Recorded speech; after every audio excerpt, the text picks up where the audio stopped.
look at Part 1. Part 1. First, you have some time to look at questions 1 to 4.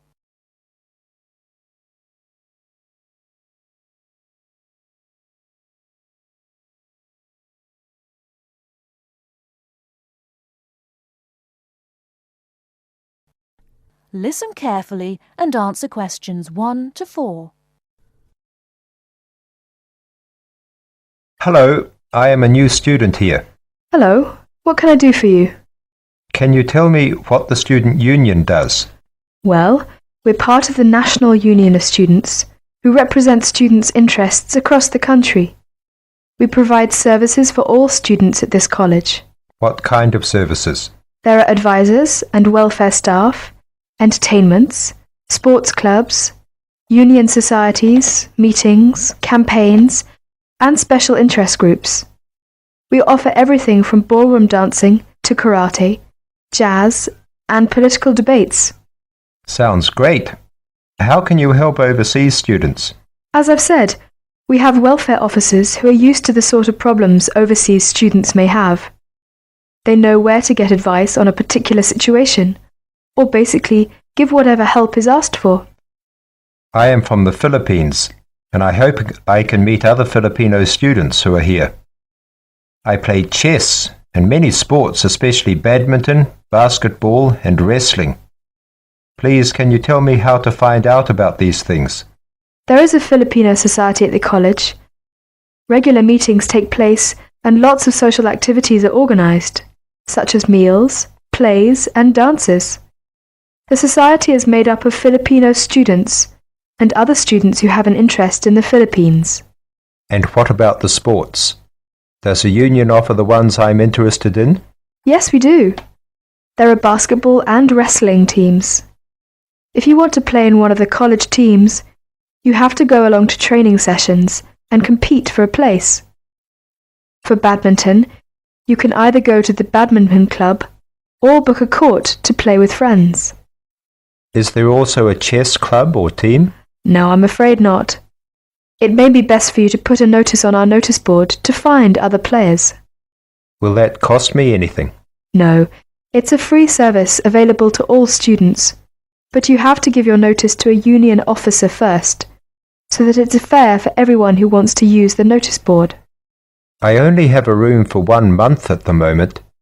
I need to find a house or a flat to live in near the college. Are you able to help me with any accommodation problems? There are always rooms available in shared flats or houses on our notice board. The college has some of its own accommodation, and you can also apply for these. If you have any problems at all, you should talk to one of the student union's welfare officers, who can give specialist advice on accommodation. Thank you for your help. You're welcome. Now would you mind helping us? We're conducting a survey to learn more about the students who visit our union office, so that we can improve our services. Would you mind if I asked you a few questions? Not at all.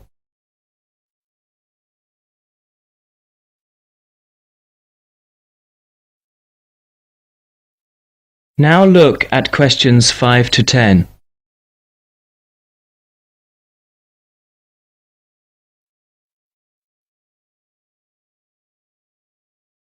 As you listen to the student's conversation with the union officer, fill in the spaces 5 to 10 on the form. First, you have some time to look at the form.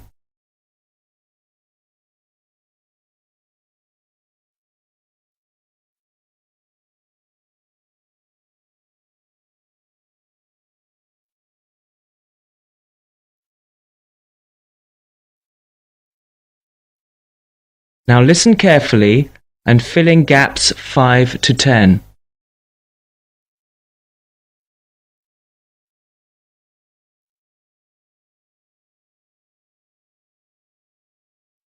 Now would you mind helping us? We're conducting a survey to learn more about the students who visit our union office, so that we can improve our services. Would you mind if I asked you a few questions? Not at all. First of all, what is your name? My name is Cesar Bautisto. How do you spell your last name? Bautisto. Thank you. And what are you studying? Development Economics. I see. And how long is the course for? 1 year. It's a postgraduate diploma. What would you like to do at the end of it? Have you made your mind up yet? Yes, I'd like to be a United Nations project advisor. Oh, would you? That sounds interesting. Tell me though, why have you chosen this university? It's got a good reputation in the field of economics. And you say you come from the Philippines? Yes, that's right. And which city do you come from? Manila. Oh, that's the city I've always wanted to go to. What do you do in your spare time? I go to play games. I love sports. Ah, yes, you mentioned that. Basketball, badminton, and wrestling, wasn't it? Yes, that's right. Okay, that's it. I'll add your name to our mailing list. We appreciate your help with this survey. If you have any suggestions, be sure to give us a call or drop by at any time. All right, I will. Thank you. Bye. Bye.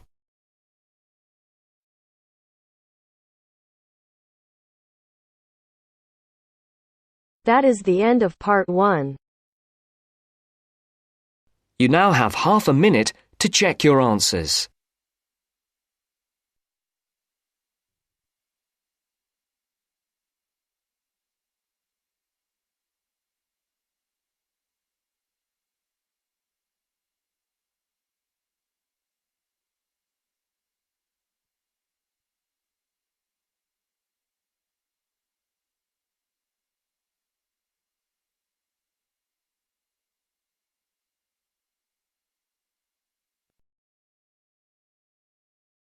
Now turns to part 2.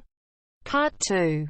Everyone knows that we have achieved a huge amount in terms of space exploration. First, you have some time to look at questions 11 to 16.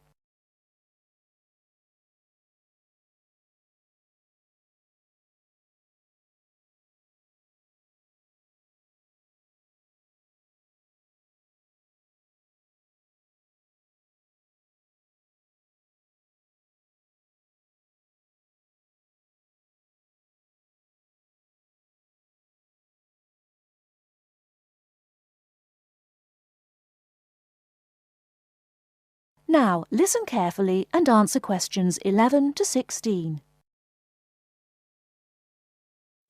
Everyone knows that we have achieved a huge amount in terms of space exploration.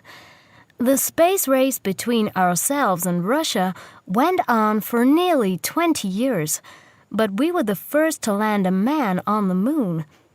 At that time, the space race was very close, and the Russians very nearly got to the moon before us.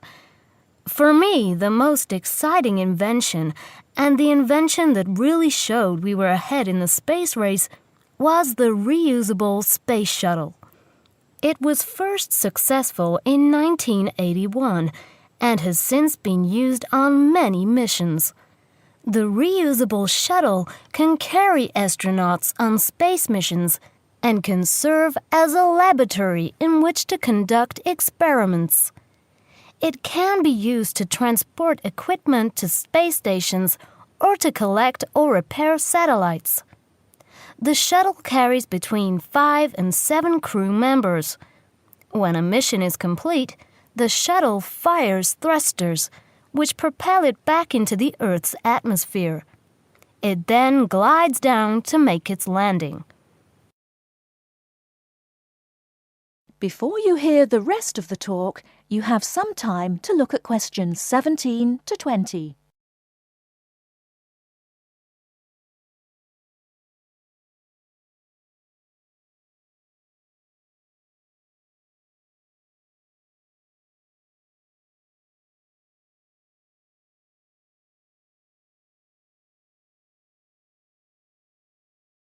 Now listen and answer questions 17 to 20.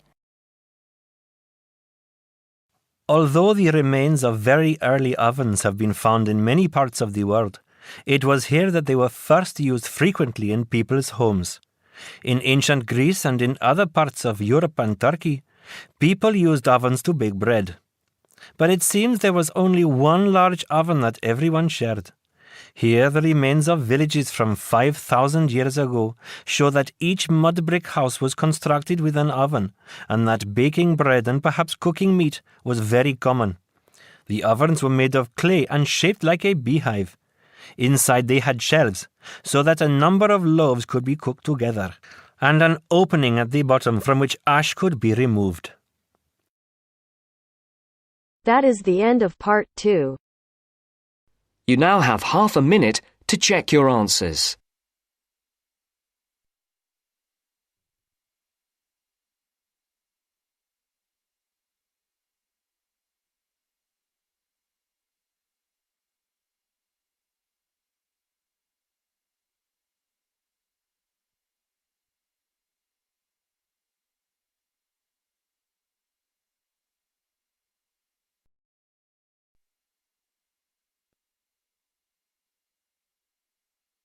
Now turns to part 3. Part 3. You are going to hear a conversation between a student and a tutor. First, you have some time to look at questions 21 to 25.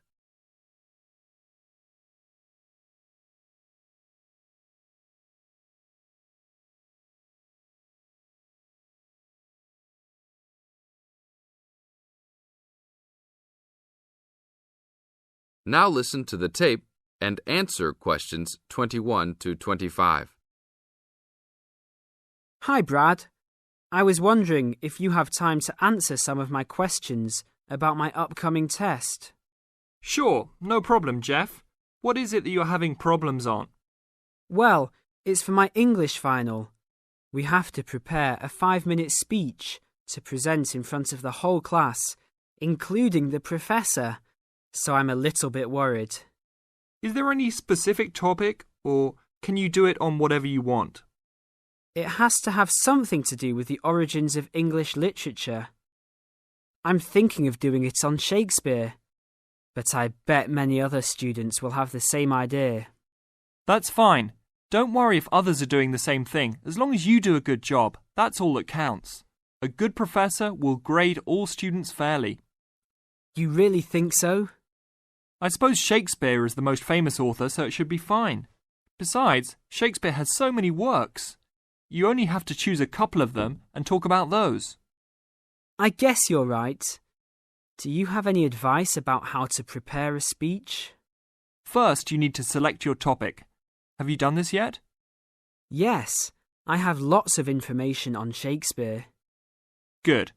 Next, you should do a research on a specific topic. Do you have a deadline for which to turn in your speech topic?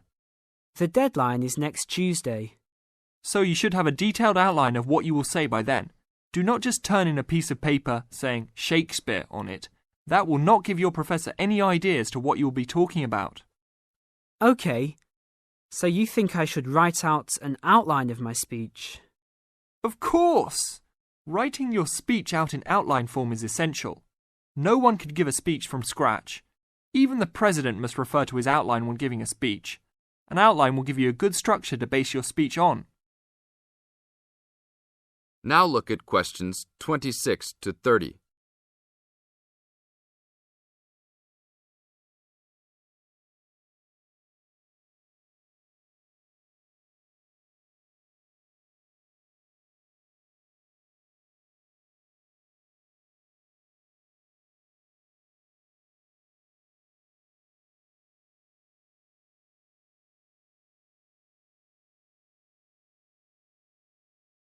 Now listen to the tape and answer questions 26 to 30. That's true. I was thinking that I would do an outline last, after I figured everything out. But I think your idea is better. What should I do after I have an outline prepared? You should then write the speech out, word for word, what you're going to say. This is so you'll have a firm idea of what you will say. It doesn't mean that the speech you will give will be exactly the same, but at least you have a fairly good idea what the final product will be. At this point, I can read it over for you if you want. Really? That would be great. I would appreciate that so much. No problem.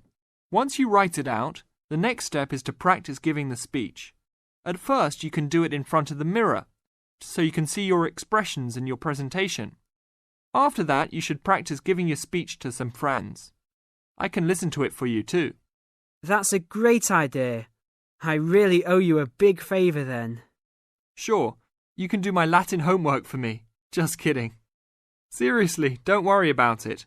I can help you with anything you need. So when is the speech due? Well, the speech topic is due next Tuesday. The speech itself will be due next Friday. I can help you any time you want because I have no tests this next week. Besides, I'm an English major and Shakespeare's one of my favourite authors, so helping you out will be no big deal. Thanks so much. Well, I'm going to the library to get started on all this. I'll call you tomorrow. See you tomorrow then. That is the end of part 3. You now have half a minute to check your answers.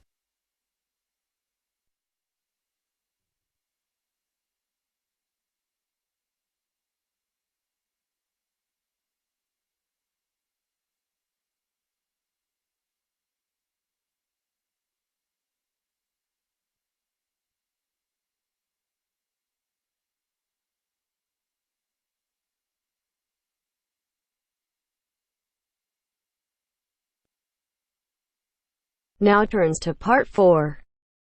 Part 4. You will hear a historian giving a presentation about techniques to identify the origin of handwritten books from the Middle Ages. First, you have some time to look at questions 31 to 40.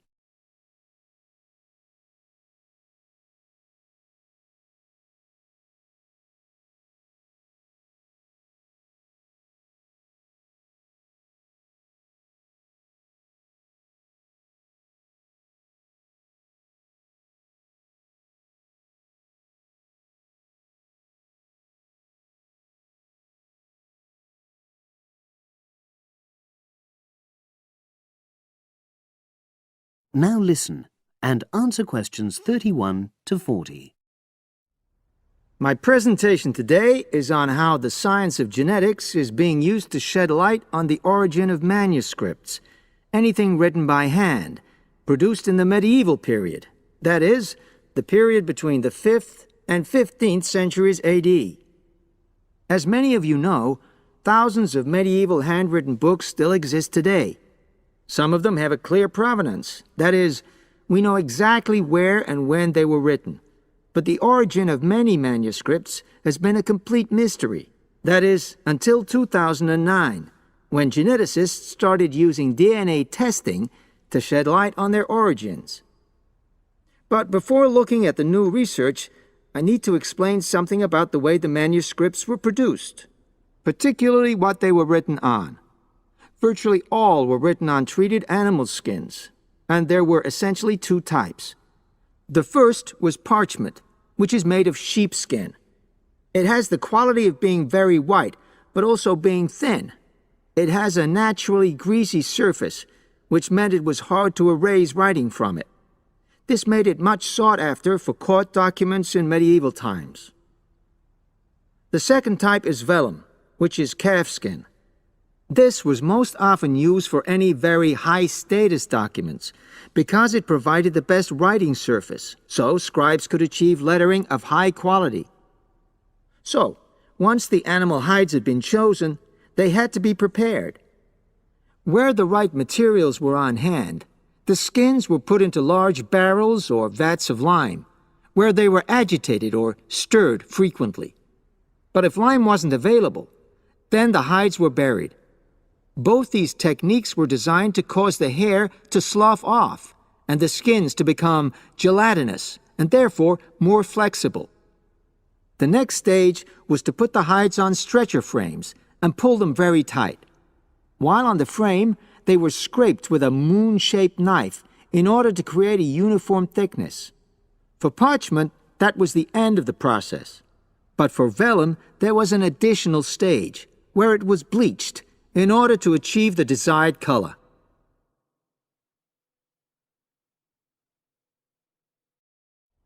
So, what does all this preparation mean for the quest to identify the origins of mystery manuscripts?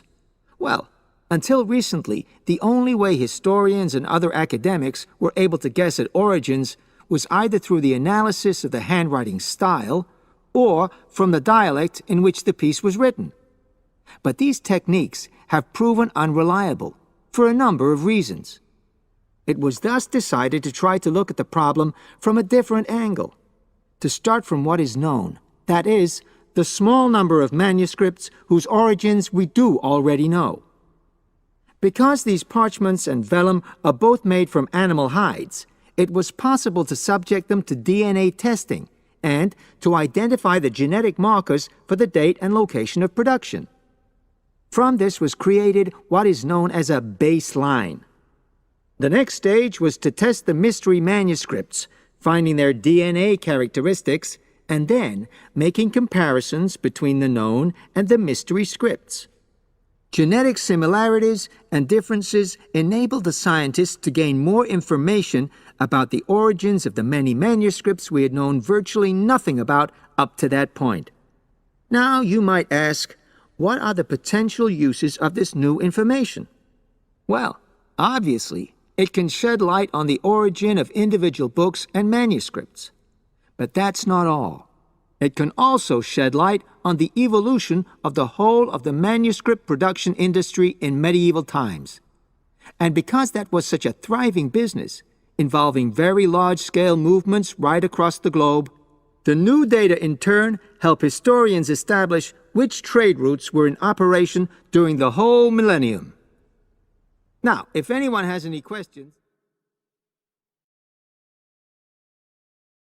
That is the end of part 4. You now have half a minute to check your answers.